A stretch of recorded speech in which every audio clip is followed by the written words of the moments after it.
It's Christmas Eve here on Jimmy Rants, so ask me anything. That's my present to you today. JimmyRants.com is the website, and as always, join us live. We go live Monday through Friday, usually. Tomorrow we won't be here because of Christmas, but usually Monday through Friday, 11 a.m. Eastern Time, right here on the Instagram page for Jimmy Rants. I make it easy to find you guys. It's Jimmy Rants. Go find me over on Instagram. And so thank you for being here and watching this live. We also go live in a few other places over on my YouTube channel. If you type in Jimmy Rants, you can find my show. And we do stream live. So those of you, by the way, on YouTube, I get a lot of questions of people that say, hey, I don't ever get notifications about when you go live, and they only watch it on the replay and they happen to see it. The reason that happened was YouTube did something funky a few months back where they changed all my classification of my subscribers over to like a children's channel. And with children's channels, they don't allow you to get notifications. And so the way you solve this, listen to this, YouTube. If you watch on YouTube and you want to see the live stream and know when I go live, here's how you do it. You've got to unsubscribe, then resubscribe, and then hit the bell again to get all messages. If you do that, that will fix the issue. The problem is, how do I get that message out if nobody ever gets a push notification? So that's how you fix it over there on YouTube. Thank you guys who did figure that out and are here today, like Val. Thank you, Val, for watching. Happy Christmas Eve to you as well. Also to my Facebook page, and unfortunately it's my personal Facebook page, and they limit you to only 5,000 followers. So you are the few, the proud, that get to be here and watch it on my Facebook channel. Maybe someday I'll create a Facebook, Jimmy Rants Facebook group, which would have unlimited, but for now it's you guys. I immediately went to break out in song. Yes, I may do a little singing today. It is a festive day. Finally, guys, we're over on Twitch. And this is the new kid on the block. I see somebody watching on Twitch right now. Thank you for being here today as well. And anybody else that wants to get on Twitch, if all you know what breaks loose on Instagram, Facebook, YouTube, Twitch is this new kid on the block that I am starting to do Jimmy Rants on. It houses all the past episodes there as well. It's very high quality. I've yet to have anybody interact. So if you're here and you're watching this now, give me a shout out in the chat room and let's talk. But if you want to go follow me on Twitch, download the Twitch app. It's literally one of the apps. You just look it up in whatever store you get on your phone. For an iPhone, it's the Apple Store. And you go to the App Store, type in Twitch, Twitch. And because Jimmy Rants was already taken, I had to call it Jimmy More Rants. So put in my name and then Rants. That's my username over here, and I would love to have you guys engage over here. And I really like diversifying the live audience. So right now there's kind of a nice mix on each of the 4 platforms where I go live, and so we have all these ways you can watch the show. If you missed the live, you can watch it on replay right here on IGTV on the Jimmy Rants Instagram page. We also have the past episodes on Twitch, as well as on Facebook and on YouTube. We make it very easy to find the show wherever you go. If you find it on YouTube, type in the keyword Jimmy Rants, you'll find the show. And then finally, if the world ends and all these platforms kick us off, we do have one place where I house all the past episodes. It's at JimmyRants.com, the official website for this show. No matter what happens, you guys, all the videos will always be at JimmyRants.com. Well, Merry Christmas Eve to all of you. So good to have you here. This is my last Jimmy Rants episode of this week. I will be here all week next week, by the way. Even on New Year's Day, next Friday, I will be doing an episode that day as well. So come back next week. Enjoy your long holiday weekend. A lot of you are probably busy either cooking or getting ready to leave to go to grandma's house and blah, blah, blah.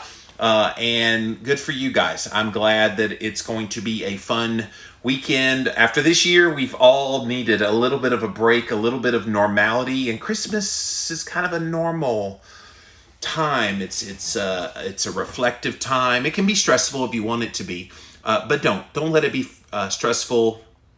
Embrace the moment.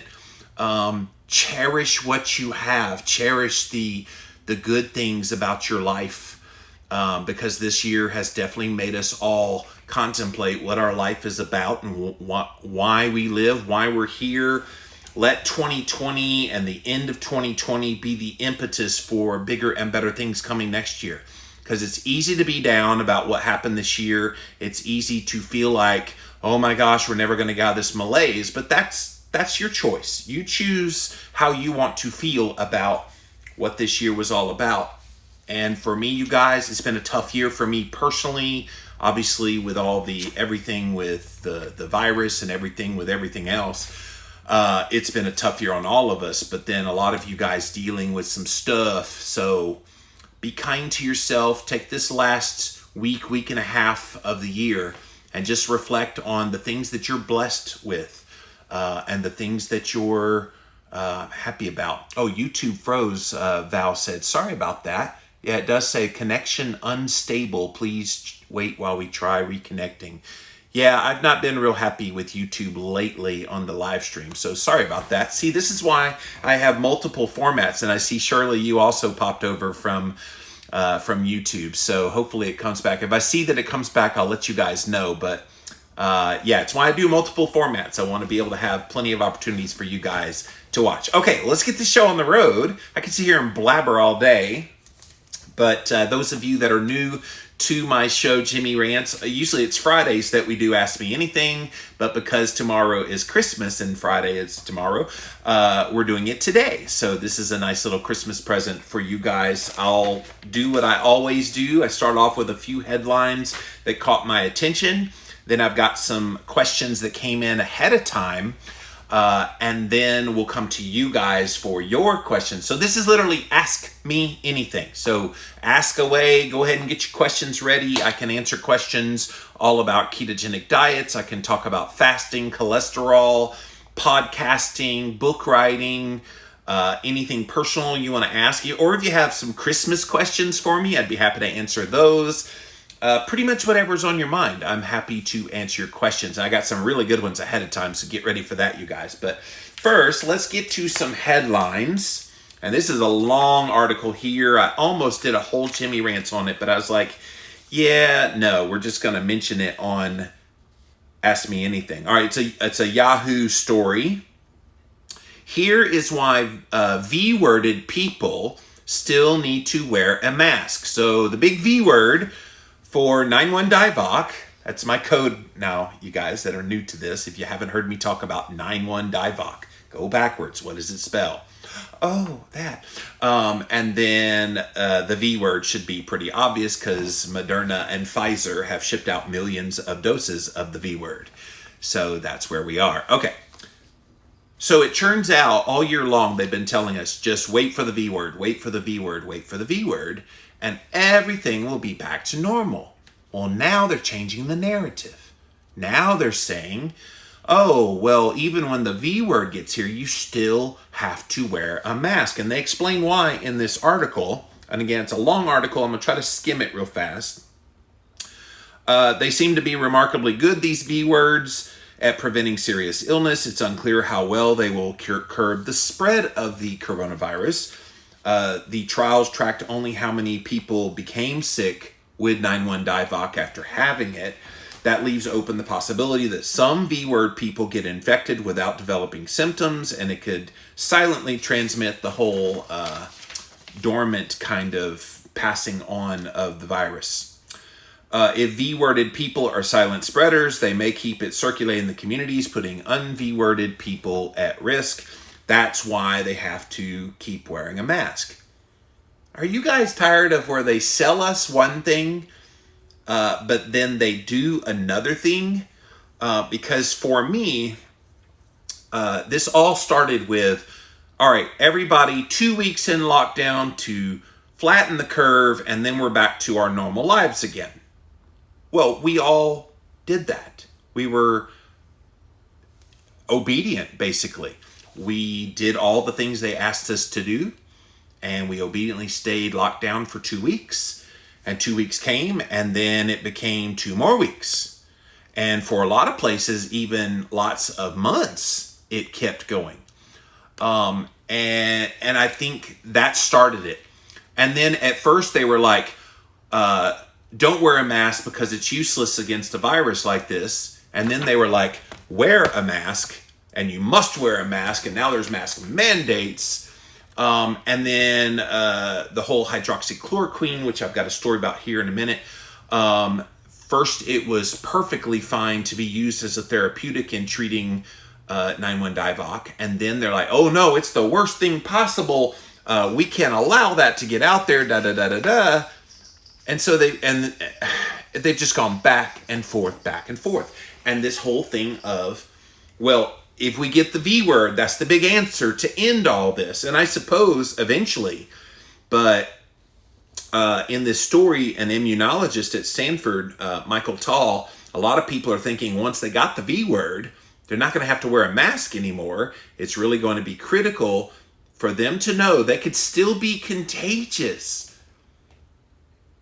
And I keep wondering, when are people going to go, enough?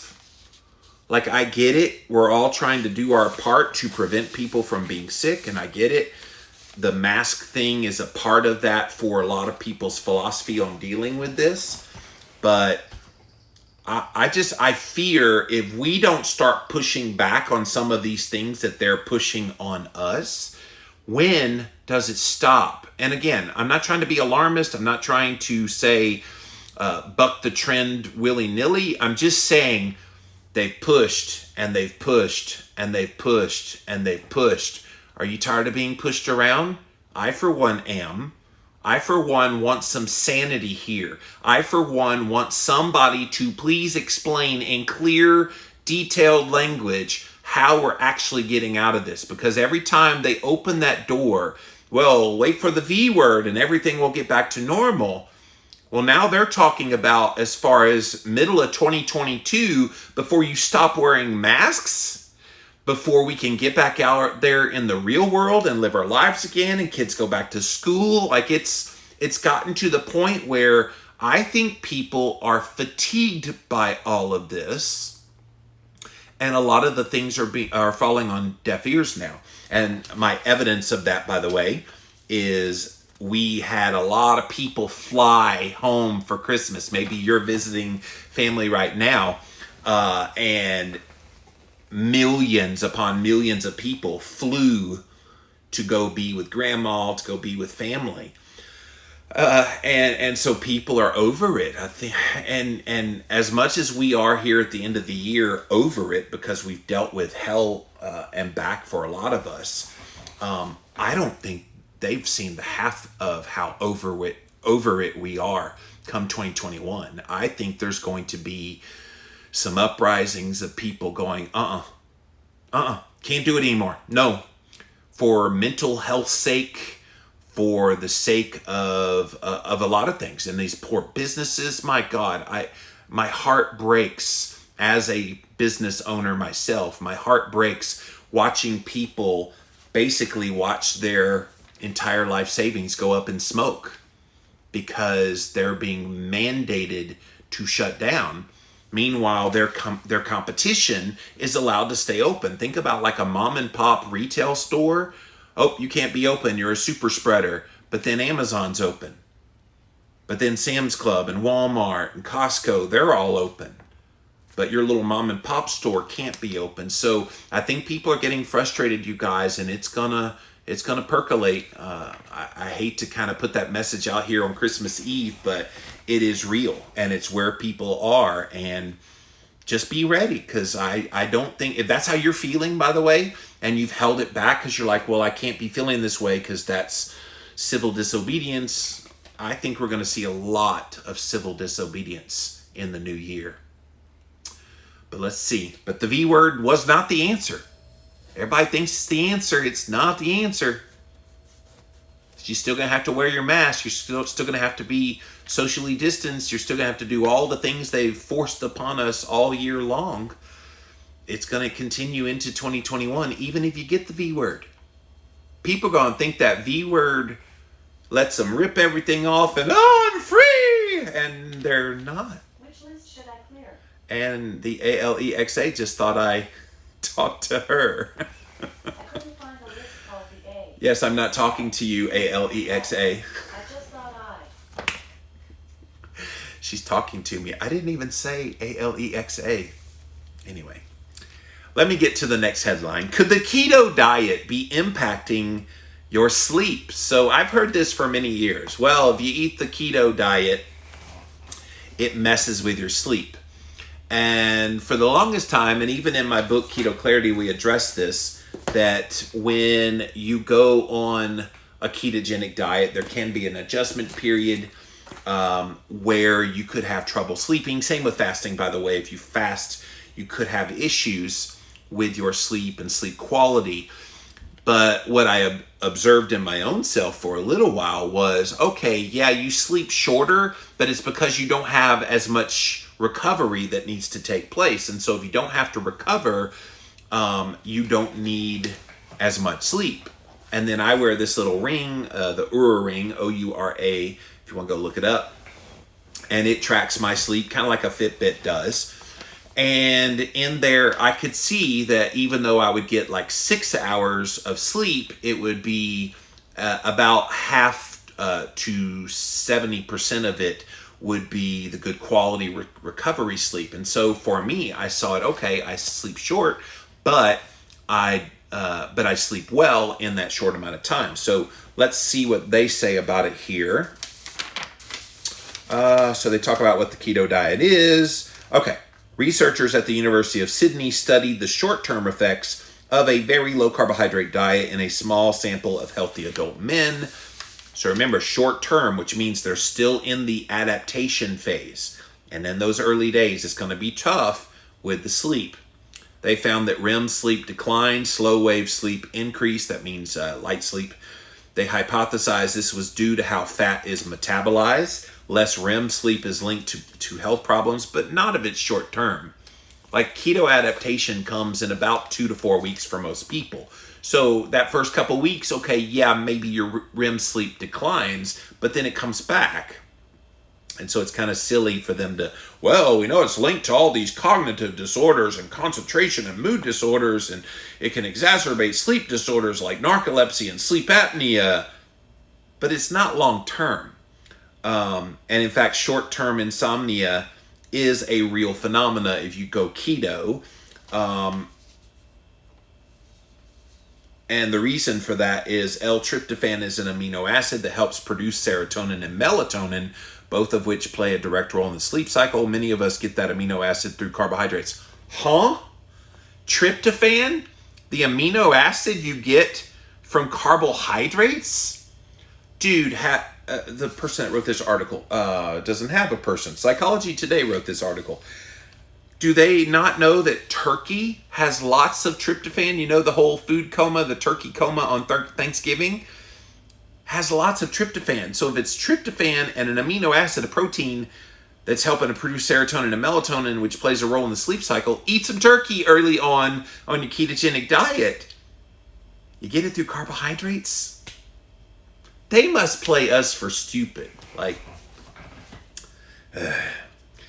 Waking up hungry on a keto diet has less to do with keto, and it's probably general restriction. Well, if you're restricting on your keto, don't do that. Eat enough food. You should not be hungry when you wake up. And in fact, most people who go on a ketogenic diet actually wake up not hungry, because the overnight fast didn't make them hungrier. The overnight fast actually created more ketones, which kept them sated. It actually lowered blood sugar, which kept their blood sugar in line, which did not make them hungry. So most people wake up.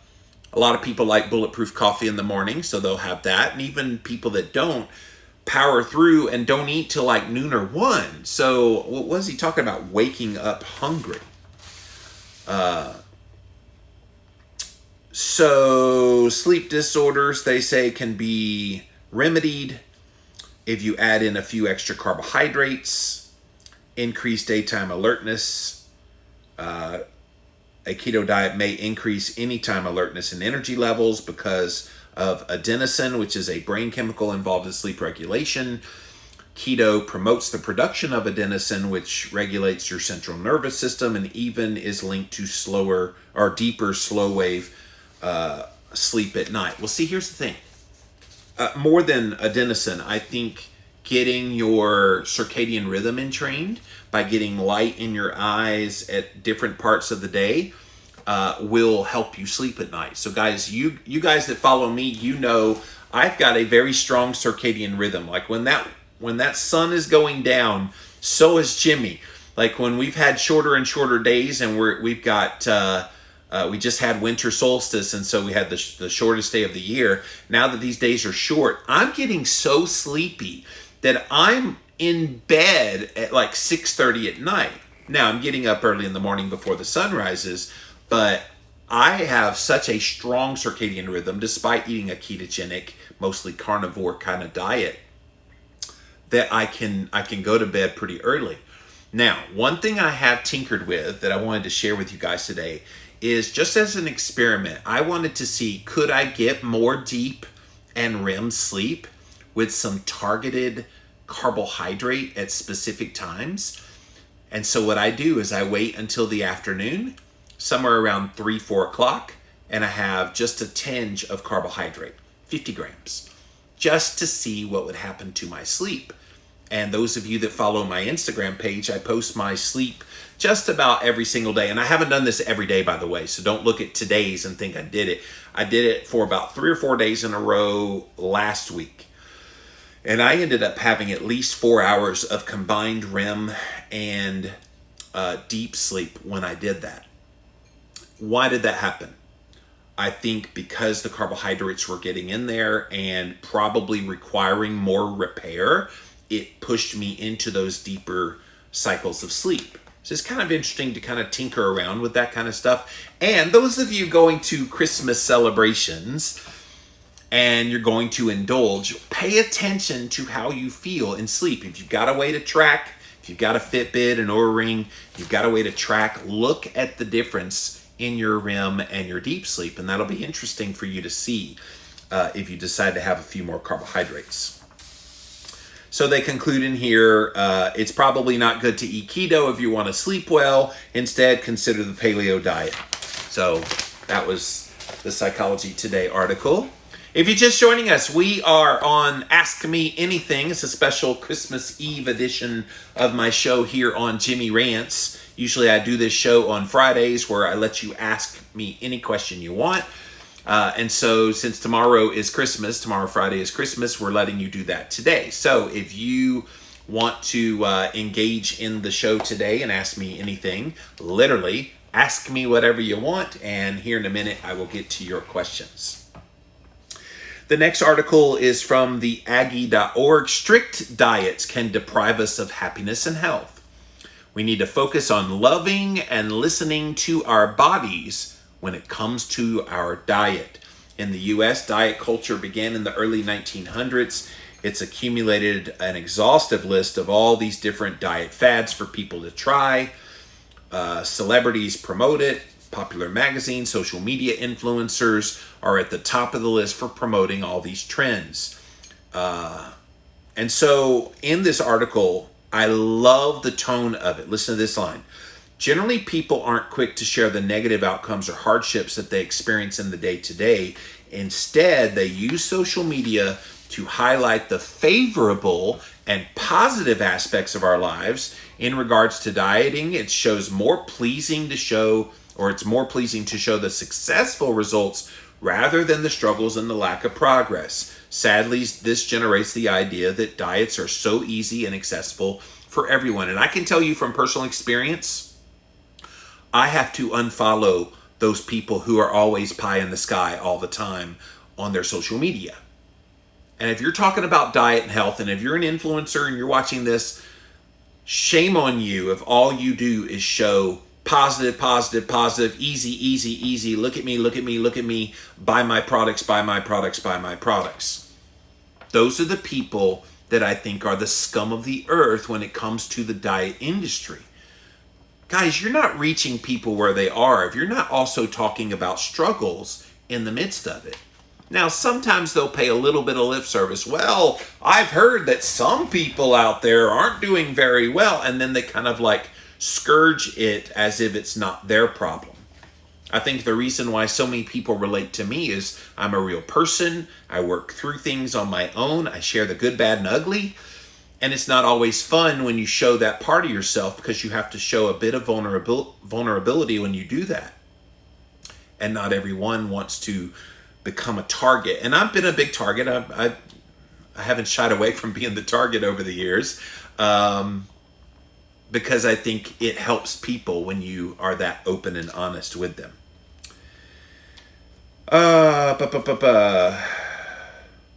For far too long, diet culture has convinced us, listen to this line, that our bodies aren't good enough, or that we need to change ourselves in order to appease the unrealistic standards of society. Rather than measuring our self-worth against the superficial wellness represented in movies, TV, and social media, the focus needs to switch from losing weight to loving and listening to your body. If you had a New Year's resolution to make for 2021, make it this. Instead of focusing on weight loss, focus on loving yourself, listening to your body, honoring that body. What a great article. Again, you guys, theaggie.org, theaggie.org, from November 16th is when this was written. Really good article.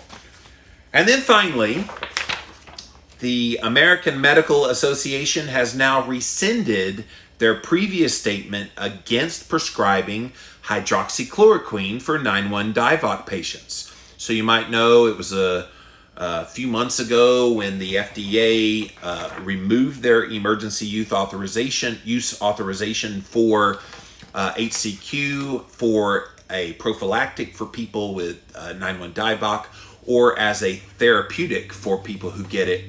And they combined hydroxychloroquine with azithromycin and zinc.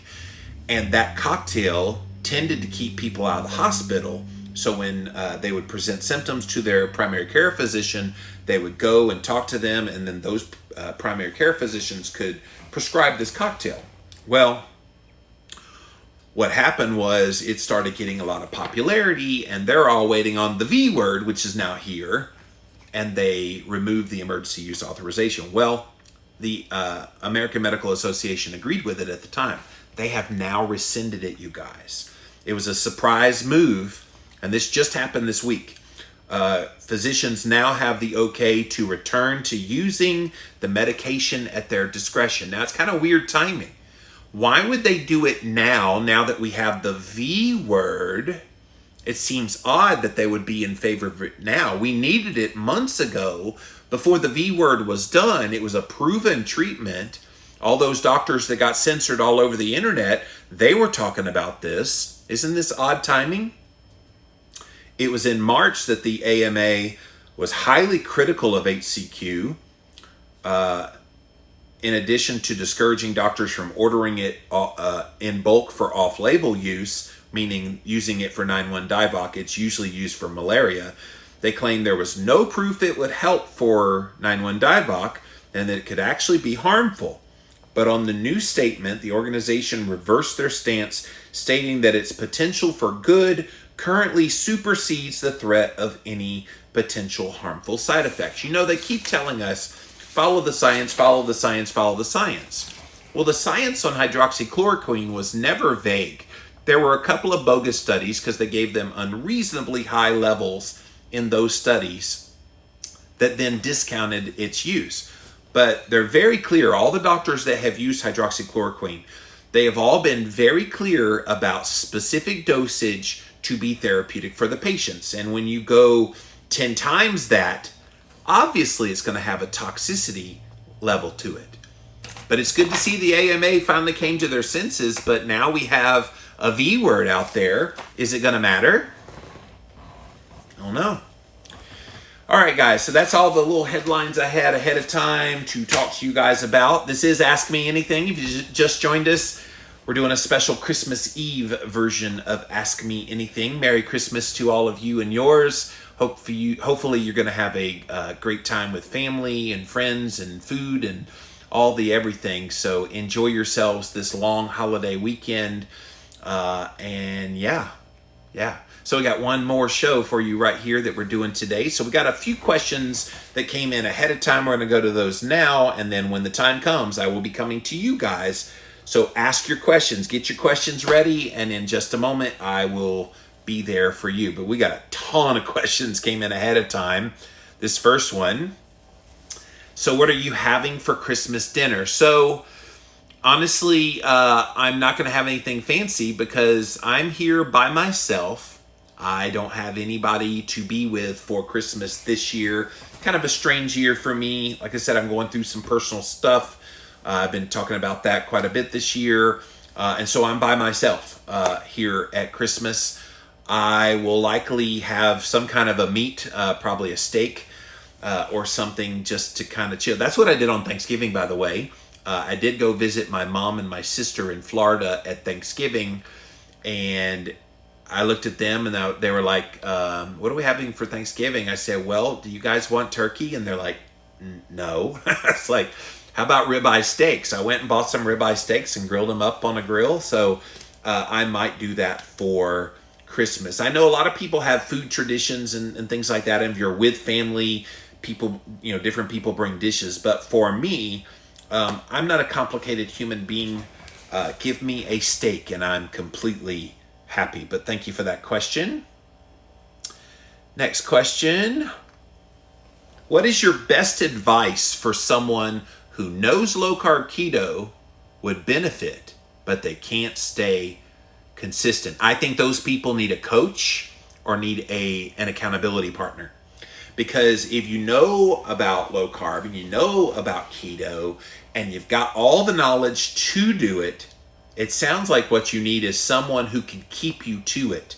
Far too often, I think sometimes we have knowledge, but we don't have people checking in on us. So either hire a coach, and there's a lot of great coaches out there. I will insult my friends if I start naming them. But if you go on Instagram or Facebook, all over the place, you'll be able to see all the different places where you can hire a coach that can help you with a ketogenic diet. So definitely get one of those, or just get someone who will be an accountability partner, who will be honest with you. Maybe someone that's a seasoned veteran of low-carb keto, and see if they'll just check in on you every once in a while. So that's the best way I know to get people to stay consistent, is give them accountability. Thank you for that question.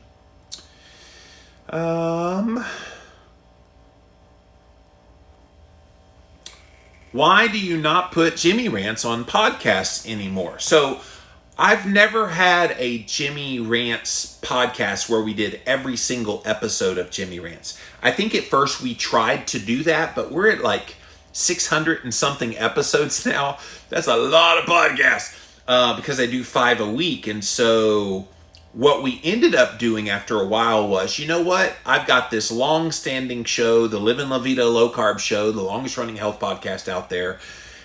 Why don't we integrate the Jimmy Rants material into the Livin' La Vida Low Carb Show? So those of you that listen to my podcast and you know my voice from that, we decided about a year or so ago, maybe a year and a half ago, to play Jimmy Rants on Livin' La Vida Low Carb Show.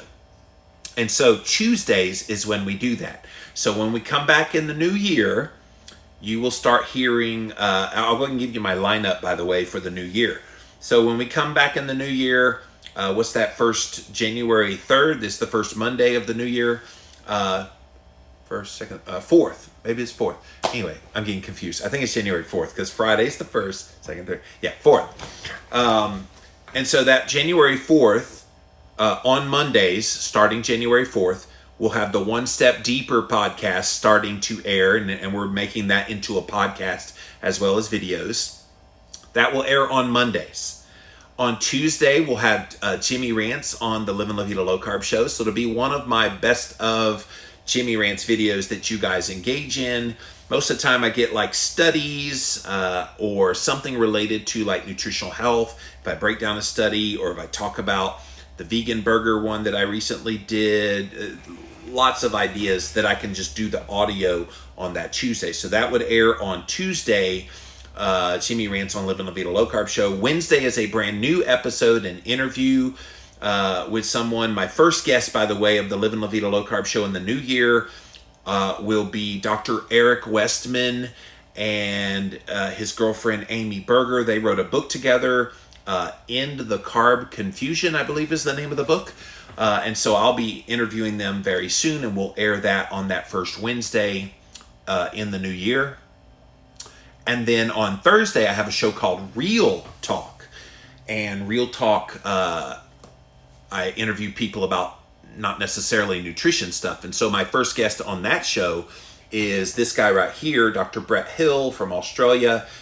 We recorded the other day, book called Rock Bottom, by the way.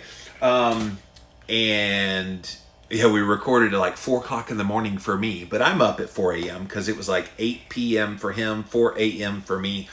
That was fun, but talking about how he hit rock bottom and came back. So that's the lineup in the new year. One Step Deeper on Mondays, Living La Vida on Tuesday, Wednesday with Jimmy Rants on Tuesday, new episode on Wednesday, and then Thursday, Real Talk. That will be the lineup in 2021. And you can get lots and lots. And all of those, you guys, are also in video form. I don't duplicate the Jimmy Rants in video. It's already up on video. But One Step Deeper on video, me and Brittany, we post those on YouTube. My new episode of Living La Vida Low Carb Show, the interview is in video format up on YouTube as well. And then Real Talk, same thing, video interview on YouTube.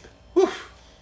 I'm tired already, and I haven't even started the new schedule yet. So, all right, let's see what other questions we have here.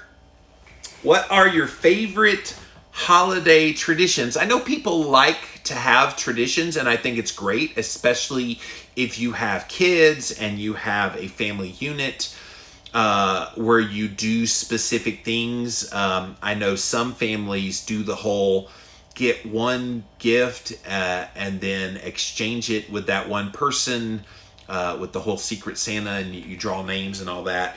That's been fun. I know sometimes to teach kids the importance of giving, a lot of families, they will set aside a budget for the kids to buy toys for some other kid that's less fortunate than they are. Those are all really cool things, but I've never had anything like that as far as traditions. And unfortunately, I don't have that tradition now. I know that's kind of sacrilege to say on Christmas Eve, but I have no Christmas traditions. Maybe someday I will create some, but for now, my Christmas tradition is celebrate that it's the birth of our Lord and Savior Jesus Christ and honor that and what it means in my life. And beyond that, there's really no Christmas tradition per se. But thank you for that. Couple more, you guys. What are your strategies or tools for staying organized with all of your creative ideas? Yeah, I love this, by the way, because I am a very creative person and I have lots of ideas. Guys, if you only knew the half of the ideas that I don't use, the brain never stops. And literally, I get excited when I'm talking to somebody and anybody that asks for my opinion about building a brand or doing a podcast or something new in that realm. I always get just as excited as them, and I'll start running with it. My brain just kind of goes. And so for me, the strategy or tools for staying organized with it, I have a natural ability in my head to just do that. I know people, they love to plan, they get the planners and they write everything out and it's all just organized, and that just hurts. Ow, no. But I understand the value of that for some people and certain personalities, but for me, I'm so motivated. I feel like I'm drinking from a water hose, a fire hose, almost all the time, because I have so many ideas and so many things I want to get done that as they come to me, like right now, I'm thinking in my head, I've got a whole bunch of book ideas I would love to write about. And I've got like a little chapter in this book over here, another chapter in this book over here, got a podcast idea over here. Oh, we can do another venture over here. I'm just one of those people that I have so many things swirling around in the head all the time that I don't have to write things down. I don't have to come up with any kind of strategy for assessing that. It's just there literally all the time. So part of my challenge is turning it off and like, turning it up. So I went away for 5 weeks starting November 1st. And the reason I only was away 5 weeks and not the whole months of November and December like I planned was I was going crazy. I have all these ideas swirling. And people are like, well, just write them all down. I'm like, I would have volumes of things I'm writing down. It's not that I'm going to forget them. I can't stop thinking about them. And that's just how my brain works. But do what you got to do to organize it. But I think if you have ideas constantly flowing out of you and you're sitting on those ideas, shame on you. Those ideas are in your head and you're ruminating on them because they're important. So as an influencer who is constantly putting out content, I would say use that opportunity of it being in your head to get it out and do something with it. Even if it's nothing big, even if it's just a social media post, get it out of your head because it's going to be good things. And here's the funny part to me. Sometimes I'll think of something and in my mind, it'll seem, okay, that's kind of frivolous. It's not really that big. And I'll put it out there anyway, and that'll be something that'll end up impacting more people than the stuff that I thought would impact people. So never devalue what you think about. All right. And then finally, one more question. Have the V words always been something you've questioned, or is this a new interest? So great question. I have always thought it was odd we needed to shoot ourselves with a needle to prevent certain things. Now, I'm not anti-V word. A lot of people have kind of charged me with that, and I know it's kind of a pejorative to have the anti-VAXXXXA. And so they try to put people in a box and, well, you're just one of those. I've never bought into that. But I have found it very unnatural. But it's this new one for 9-1-Divox that really has my ire on high alert. Yes, people have been injured, especially a lot of kids, because of the mercury and the other toxic things that they're putting in there, and people are having reactions. So yeah, I've known of those vaccine injuries in the past. I know I just said it. But this new one, it was rushed. It's the first time we've ever had a modified RNA version of the V word. There's just so many question marks with this that I can't in good faith have any confidence in it. That doesn't mean that if you feel like it's something you want to do, you should not do it, but educate yourself. Look at what's happening. Pay attention. Stop trusting what you're being told and do some research. And you may have to research not on Google. You may have to go to DuckDuckGo. You may have to get off of YouTube and go to BitChute instead. BITCHUTE.com. Look that one up. Look at these alternative sources. Go to Parler instead of Twitter and Facebook. You got to find this information because this is your life you're talking about. So this new one especially has got my ire because there's so many red flags associated with it. And then I did a Jimmy Rants last Saturday on that ingredient that they put in there that's a known reactivity in people. And in fact, that poor girl who passed out in Chattanooga, Tennessee, they suspect it was that very ingredient that caused her to have that reaction. And so many things that have my ire about this 9-1-Divox V word. But yeah, to answer your question, in general, yes, I have questioned V words in the past because I don't think they're the be-all, end-all, and they're neglecting the host. This is what's pissed me off about the whole conversation about the V word is we're not talking about the host. the host can have a great innate immune response to this thing if it hits, and it's no big deal. Metabolic Mike, if you guys don't follow him here on Instagram, Metabolic Mike got the Rona, and he talked all about it in a video on YouTube. Go look it up. But he got it, and he didn't really know that he had it, other than he lost his smell and his taste, and he had mild cold symptoms. That was literally all that he had. He had no idea that he actually had 9-1-Divock until he went and got the antibodies test, and then he had both antibodies. And so that's how he knows that he got it. But he said it was no big deal. I got exposed to it. I recovered. Bada bing, bada boom. His host was strong. Now, the thing that really got me, and I posted this on my Instagram stories this week. So Dr. Fauci had a question from a little girl that said, has Santa been V-worded? Because I don't want him to spread the 9-1-Divock if he brings my Christmas presents.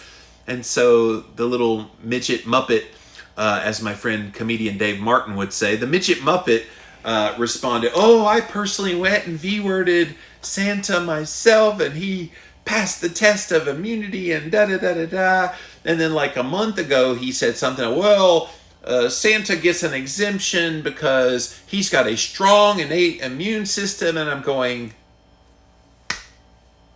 can I use that excuse? Can I say, well, I don't want the V word because I have a strong innate immune system? You guys seeing the problem with this picture? Oh, we're so being propagandized. Please stop buying into everything you hear. Please, for the love of God, please. All right, let's see what you guys have to say. I want to see your questions. This is Ask Me Anything, a special Christmas Eve edition of Jimmy Rants. We will be off, obviously, tomorrow and over the weekend. Tomorrow, Christmas Day. Sunday, actually, I turn 49 years old on Sunday. It's my birthday Sunday. And before you ask, no, I have nothing planned. I think when you get this age, you don't really care about birthdays anymore. I mean, it'd be cool to go do something, but I don't know. I don't know what I could do.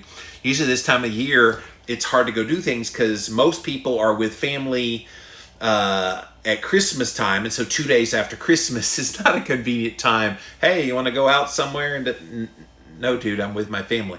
And then I've always got the short shrift on the presents. Yeah, that sucked. So those of you that are Christmas babies, December babies, even early January babies, you feel my pain. You know what I'm talking about. So, all right. So we're going to come here first to Instagram, then over to Twitch. If anybody will talk to me on Twitch, please talk.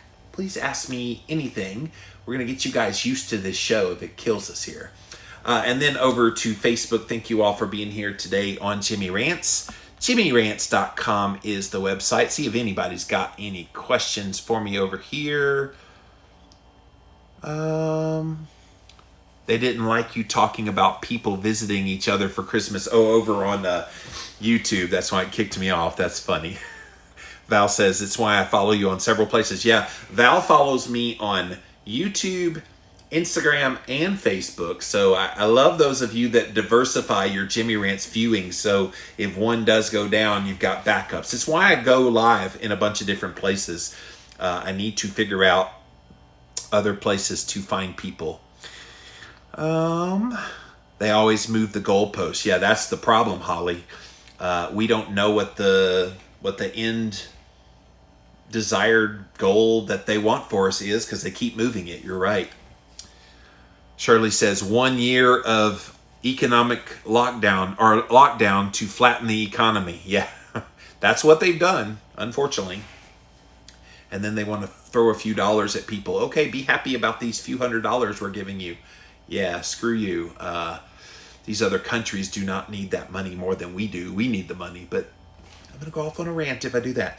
Val says, I'm sure it's coming. People will start pushing back. Yeah, I mean, it's inevitable. How could they not? We're at the point where people have reached their mental capacity to handle this much longer.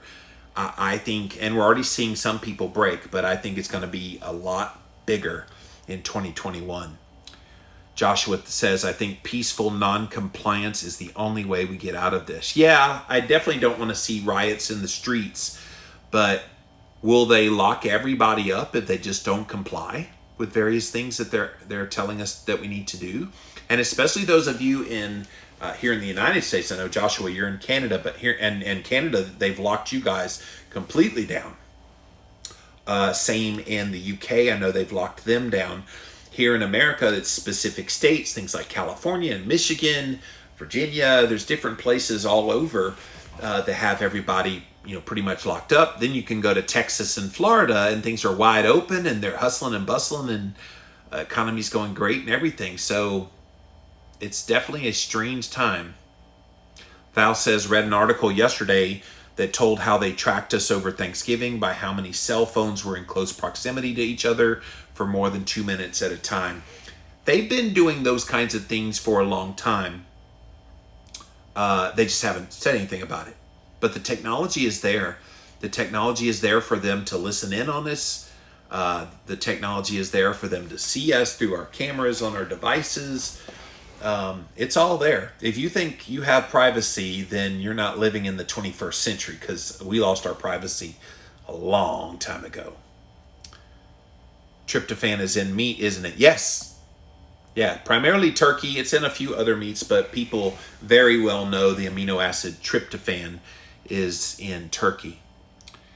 Shirley says, my husband used to deal with horrible sleep apnea, and then he went keto. Now he has no issue sleeping.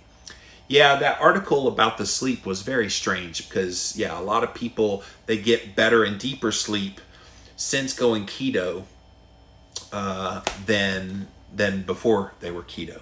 I think it's going to just be about finding that proper balance. I love the white elephant gift exchange. Yes, it's always fun, although I always felt like I got the short end of the stick. People say I'm a hard person to buy a gift for, and I suppose that's true because I'm one of the kind of people that if there's something I want, I go get it. I don't have like a wish list of things. Although my mom and my sister sent me some gifts this week for Christmas. Probably Christmas/birthday. That's usually the way it goes for me. Presents, and it was Dallas Cowboys, which I'm a big fan of the Dallas Cowboys. Not this year, obviously they didn't do very well, but still a fan, lifelong fan. And it was a grill set, so it's got a spatula and tongs and a little fork thingy, and it was kind of cool. And little things like that. But the white elephant is a cool idea. I enjoy being the gift giver in that instance. If it's somebody I know, I can tailor it. Like my friend Brittany, who watches Jimmy Rants, if I was to get her a gift for a white elephant, it would totally be something about friends, something with coffee. Like I know enough about her that it could be fun to do that. And my mama, when I was growing up, I knew butterflies were her thing. So I could always get her something with butterfly and the color blue. Those were always things that butterfly and color blue, mama was easy to buy for sure.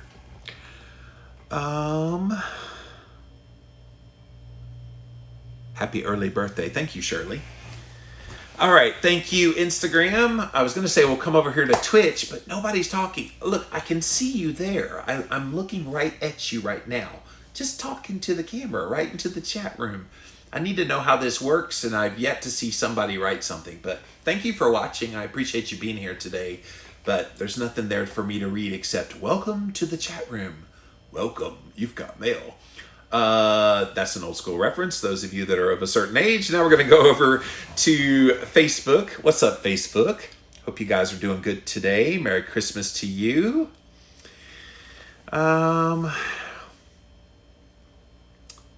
Can't stay, but I came to say Merry Christmas. Thank you, Candace. Appreciate you popping in just to say that.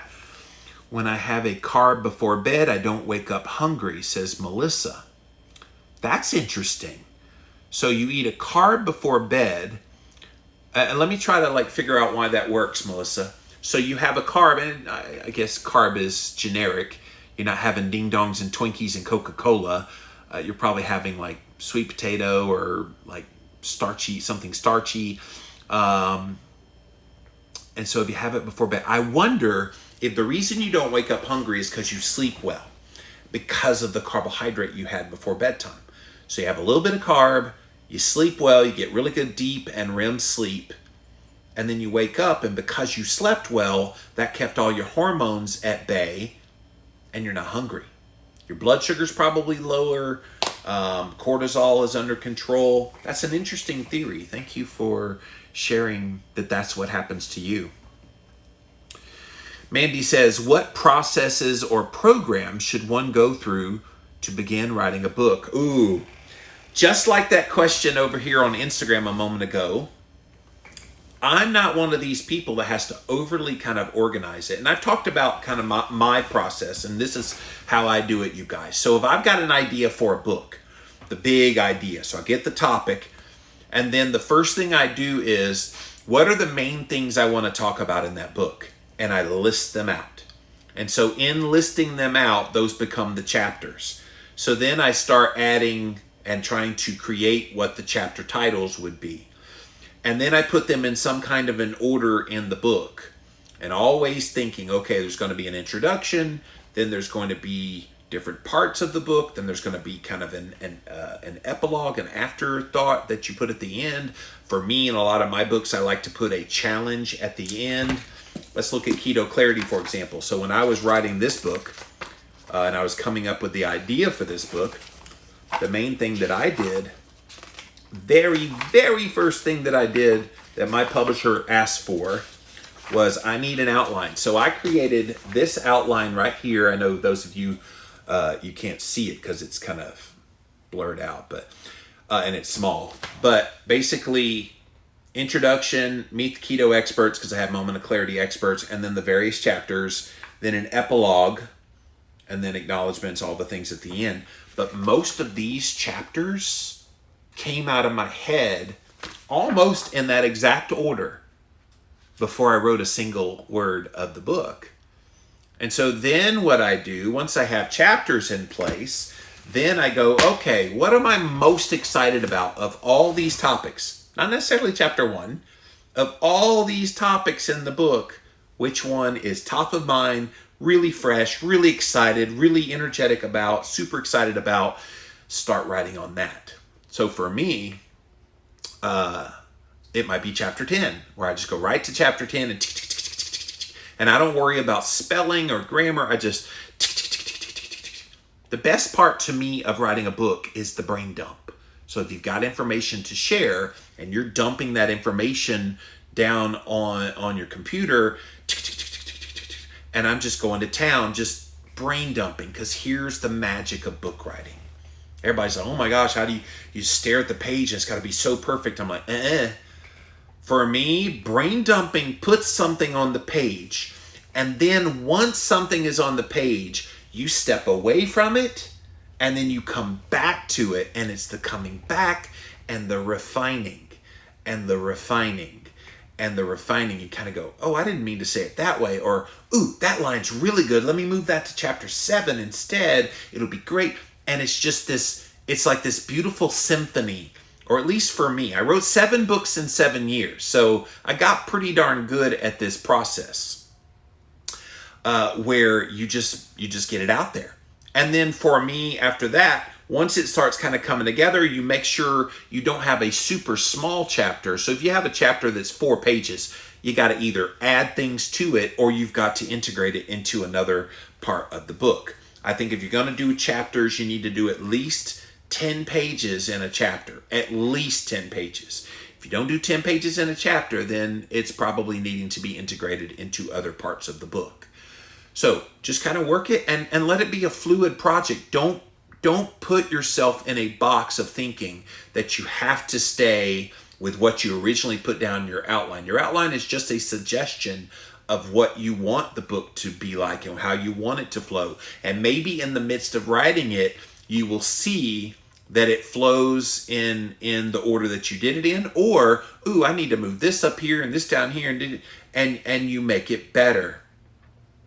And the fun part for me too is, and I love doing this, I've done this in every book I've ever written, transitioning from one chapter into the next chapter. So one of the kind of cool things that I try to do, and those of you that have read my books, you know I do this. Coming up in the next chapter, we're going to talk all about da da da da da da da da. And so I'm previewing for you the next chapter with kind of a cliffhanger. It's kind of like when you watch a TV show and stay tuned next week when we find out da da da da da. And so I do that. And so you kind of make this like nice fluid chapter to chapter all the way through, and it makes for a really readable book. And for me, I don't try to talk over my audience. I don't try to talk down to my audience. I talk in my books just like I talk to you guys here on Jimmy Rants. Very casually, very much in everyday language, very much from the layperson perspective, and very much in a narrative. I think sometimes nonfiction books can be boring because they're so information. I mean, I love these guys here, Volek and Finney, but sometimes you read their prose and you just kind of go, dude, like, talk to me like I'm human. Which is another kind of skill when I get one of these authors that are very technical in their books and they come on my podcast and I'm sitting there interviewing them and they go into kind of a talking mode. I'm like, no, let's kind of like make that friendly to the audience so that they can understand. And I even warn them ahead of time. Don't go over the heads, because even if I know what you're talking about, I'm going to call you out on it so that you'll talk in such a way that people can understand. But that's kind of my process, Mandy. And like I said, I've done 9 books. I did 7 in 7 years. In fact, here they are. There's my books. Most of them, anyway.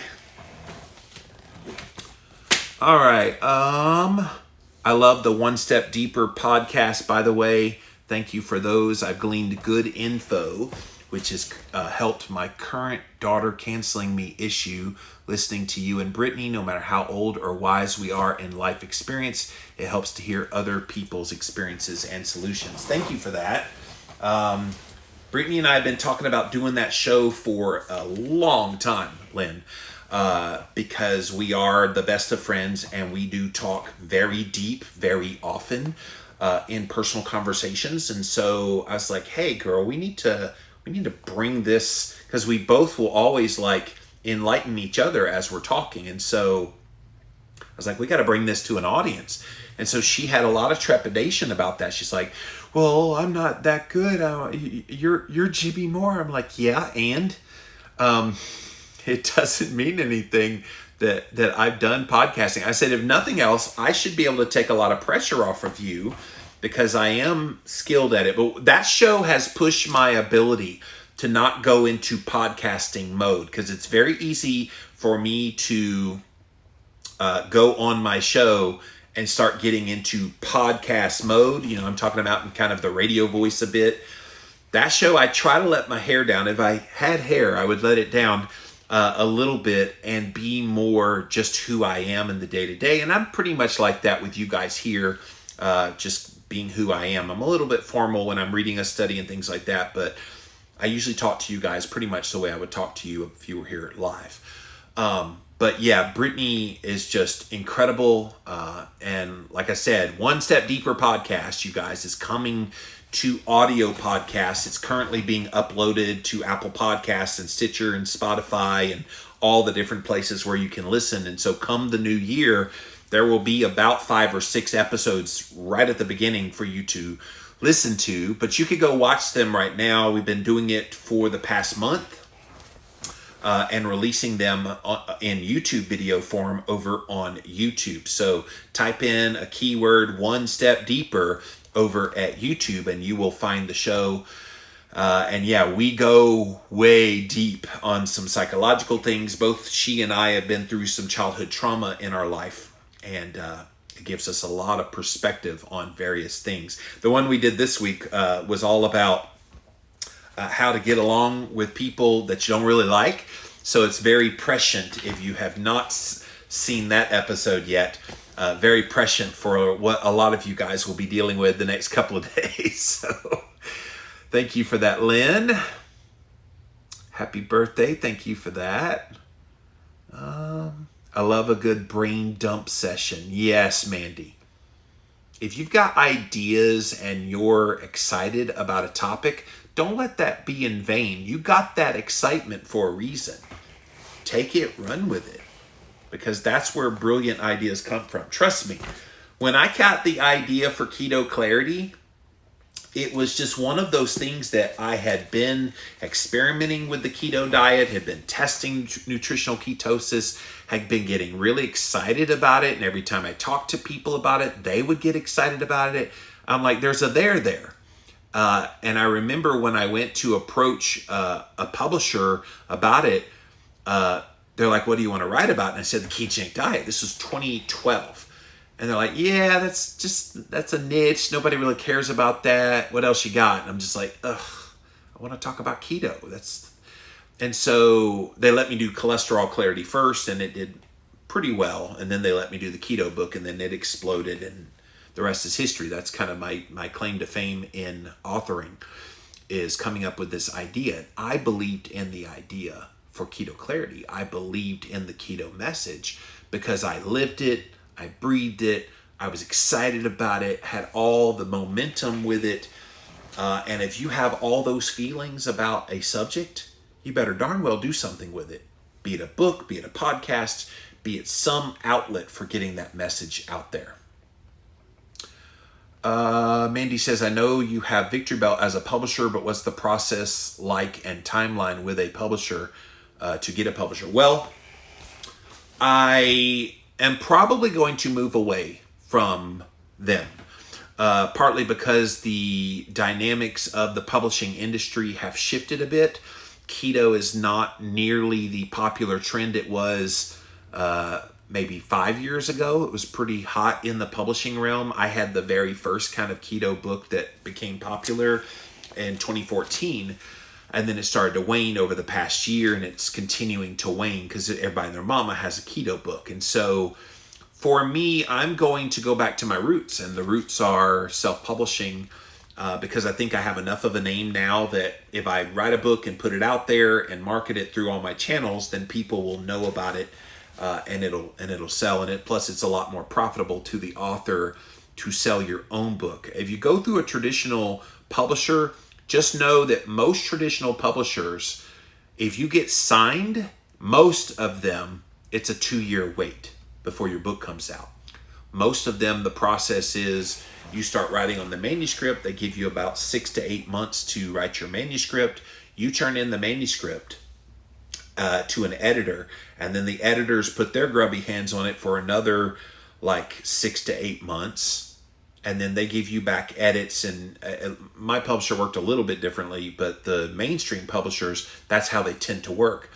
And then the book is done, but then they take about 6 months to start putting it on Amazon and all the different places and try to work out distribution channels.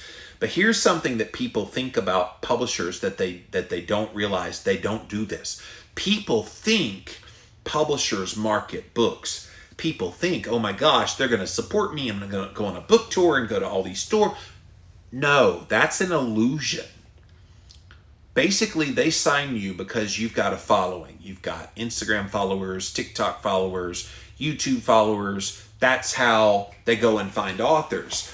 I got my book deal primarily because I had like 600 podcast episodes of the Living La Vida Low Carb show at the time and a pretty good following. So they decided to give me a book. But most publishers, they don't hardly do anything to support the author unless the book starts selling. If the book starts selling, then they'll start pouring money into marketing. And so that's kind of a common misperception that people have about publishers is, oh, if I get signed to a publishing deal, I'll get an advance. You don't always get an advance. And then they'll do all the marketing and get me in Costco and Walmart. No, they don't do that either. They might be able to get you in those things, but it's not a done deal. Now, let me give you a word of warning.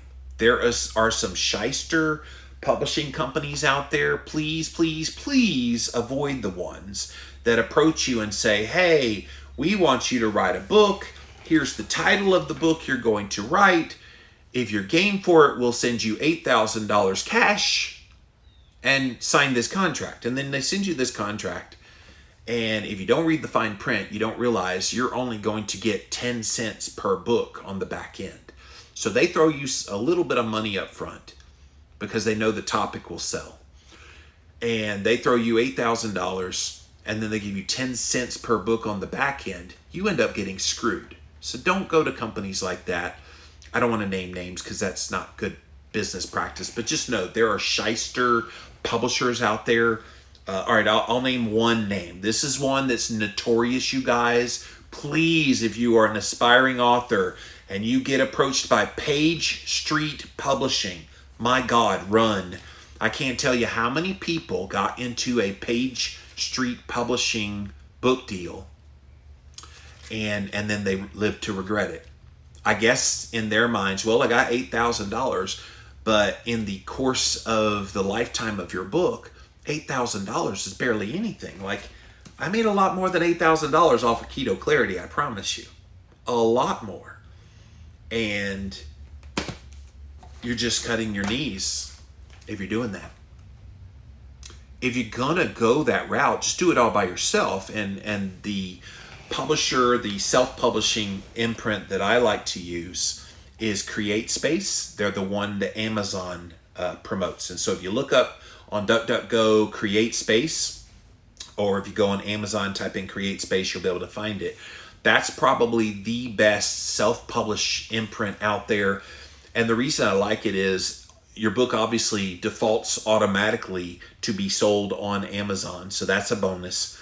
And you'll have the ability to try to get it in other outlets. It'll be in some of the where they can order it in bookstores. So if they probably won't carry it in bookstores unless you're a big enough name, but they can order it in, say, a Barnes and Noble, Books A Million, and those kinds of stores. But yeah, you got me flowing thinking about all these things about books.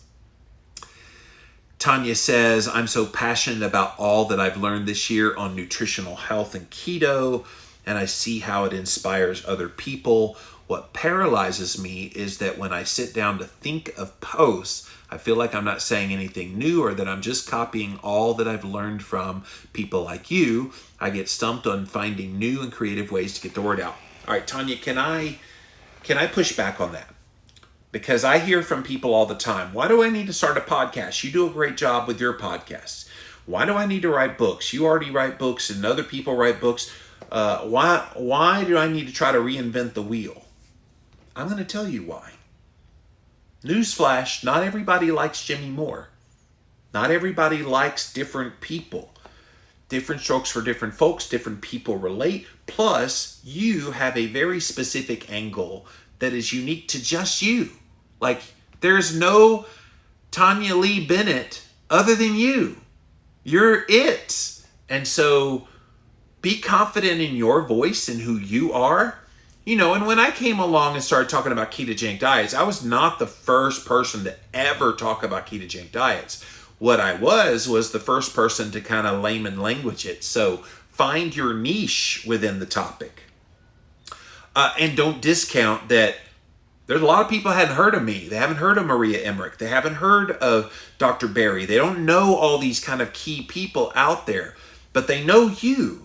And so if they know you and you articulate these ideas and you express them in such a way that they make sense, guess what? You're now their guru. You're now the one that they go to for information. And if it means you get inspired by people like me and you're regurgitating it in your own language, that's great. As an influencer, that gives me great pride knowing that I'm saying things that are now influencing someone else to go say those things and echo chamber it a bit. And at first I got a little bit upset because people would take my exact words. Like one of the phrases I put in Keto Clarity is when you go keto, you shift your body over from being a sugar burner to a fat burner. And I've heard so many people co-opt my words. Oh, you shift your body over from being a sugar burner to a fat burner. Yeah, no kidding. You learned that from me. But it's kind of cool, though, to hear people regurgitating that very thing that popped in my head 8 years ago. So don't let that hold you back. I know you and I spoke, and I feel a lot like Brittany to where I need to get over my lack of authority on subjects. Still working on that. Well, it's a work in progress. And just be kind to yourself and know that you do belong. Imposter syndrome is a you-know-what. And a lot of people, they're too afraid to speak up and speak out. Who am I? And the one that kind of gets me the most is, well, I need credentials in order for people to believe me and trust me and take me more seriously. I'm like, what credentials does Jimmy Moore have? And they're like,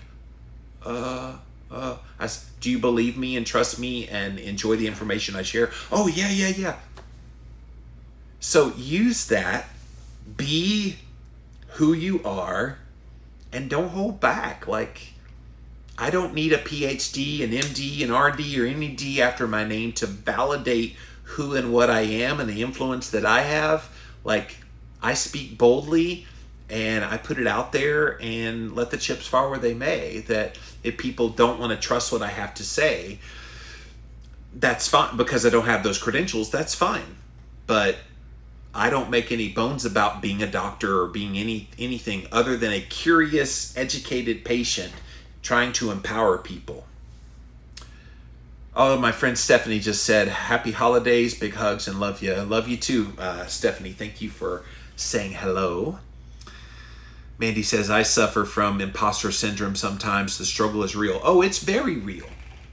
If you're on social media, you probably feel like, well, I can't say anything. There's people like Jimmy Moore out there. There's people like Maria Emmerich out there. Dr. Ken Berry out there. I could go down the line of all the people that you would feel intimidated by. Can I tell you that when I first started blogging way back in the day, 2005 was when I started the Livin' La Vida Low Carb blog. And there was nobody out there talking about low carb diets. It was it was dead. There was nobody talking about it. And so I started talking about it. And then I talked for a couple of years. There's nobody still, a few little people here. There was some low carb magazines back in the day. And then a few more people started coming in. And then a few more people. And then the paleo world came around and they started talking about some low carb things. And then it grew and then the keto came around. And then it's just, you're going to have these communities grow like that. And sometimes it just takes you singling out what makes you special, what makes you cool. And if you don't think you're special or cool, figure it out. There's something about you that's unique to you, because by golly, you've got a fingerprint that's different than anybody else's, and you need to think of your creativity, who you are, what you represent is your fingerprint on social media. Okay? And so if you think of it in that way, then you don't worry about imposter syndrome, because there's nobody else like you, Mandy Hale. Nobody. It's sad that I know more about nutrition than 95% of the MDs out there, says Stephanie. Yeah. And that's the other thing. Like, be confident in what you know, and just know that you're probably more educated than those people that have those letters after their name. And that's a shame, because you would hope that they would have the knowledge that you would have readily available, but they don't. Some of them do, but not all of them. Carol says, popping in to say Merry Christmas. Thank you. David says, Merry Christmas, happy birthday. Hope the new year brings you good health and happiness to you and your family. Thank you, David. I am ready for 2021. Stephanie says, I have 0 credentials, but I'm helping more people change their lives than the MDs out there prescribing a heart-healthy diet. Stephanie, you are. And I love your mission with what you've done and finding your niche in the military service and trying to reach those people, since that's your people. You found your niche. Mandy, definitely reach out to Stephanie, because she's a great resource for how you can figure out who and what you want to be. Same for you, Tanya. This is why we love you. You're a good friend. Thank you, Mandy. I try to be a good friend. Life's too short to try to be anything but just helpful to people. And I'm making it my mission in life, guys. I lived in my earlier years a lot for myself, and a lot for my own desires and things that I wanted to have happen. and I always felt unfulfilled, unhappy, and all the things. And when I shifted that mindset over to what can I do to improve other people is when my world changed. It's when my success, quite frankly, came, by the way, when I shifted over to being a servant to other people and helping them reach their goals, kind of paying it forward for a lot of the blessings that I've had. That's when everything changed for me in my life. Wanting more for other people actually, ironically, gave more to me, which I thought was really, really cool. All right, you guys, that's it for this episode of Jimmy Rants. Happy Merry Christmas Eve here on the Ask Me Anything segment of Jimmy Rants. And as always, join us live here on the Jimmy Rants Instagram page. We go live 11 a.m. Eastern Time, Monday through Friday. Not tomorrow, because tomorrow's Christmas, but definitely come back on Monday. And we'll be here all week next week, Monday through Friday, with brand new episodes of Jimmy Rants. We also simulcast live over on Facebook and Twitch. Twitch still isn't talking to me. Was it something I said? I put on deodorant today, like, talk to me, baby. And I usually go on YouTube, but YouTube died early. YouTube died early today, so we just shut that down. Okay. If you missed the live, you can watch it on replay on IGTV over on the Jimmy Rants Instagram page. You can also watch it on replay on YouTube, because we will upload this video right to YouTube.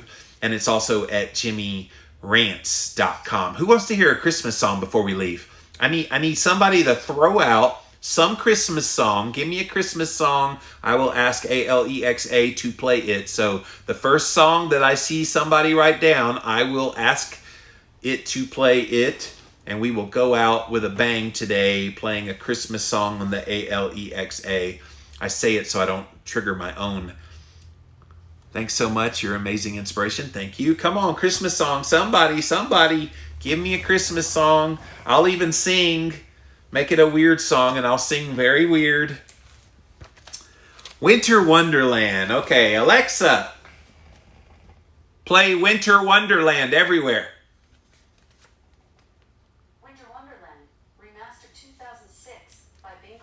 Bing Crosby. Here we go.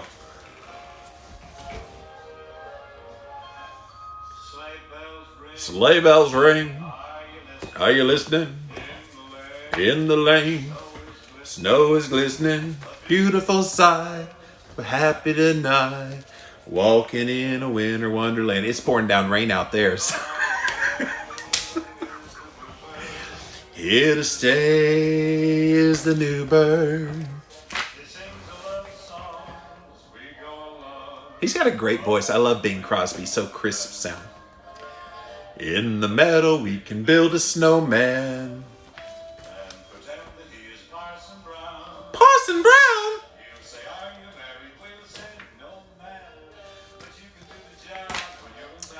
Bye guys. Thanks for being here.